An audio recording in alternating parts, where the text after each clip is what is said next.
बिस्मिल्लाहिर्रहमानिर्रहीम। मैं मोहम्मद नूरुल हसन, आप देख रहे हैं सुपर एजुकेशनल ग्रुप। आज का हमारा टॉपिक खत्म नबूवत शिक है, जो कि इलेक्शन कमीशन 2017 में तरमीम कर दिया गया है।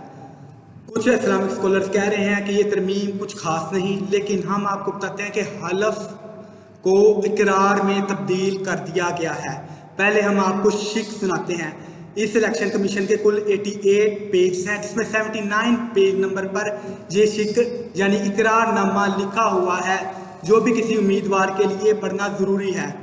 इस शिक में शामिल है कि मैं हज़रत मोहम्मद सल्लम की हतमी कामलियत पर ईमान रखता हूँ।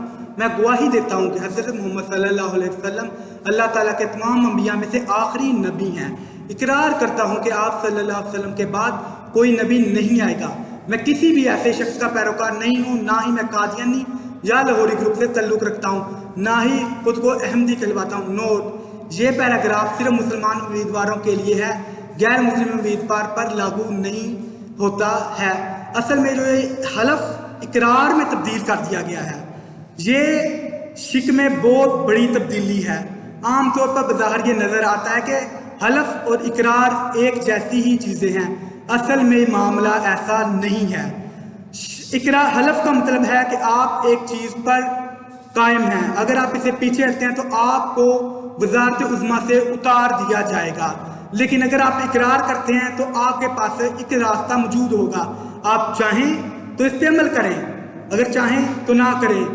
आज अगर हम इस शिक को कबूल कर लेते हैं तो एक लफ्ज़ की तब्दीली आज हुई है, कल को न जाने कोई आएगा हुक्मरान तो हमारे शिक में तब्दीली करता जाएगा। तो इस तरह निज़ाम मुस्तफ़ा जिसके नाम पर पाकिस्तान बना है वो ख़त्म हो जाएगा और ये खत्म नबूवत शिक को आस्ता आस्ता हज़फ कर दिया जाएगा।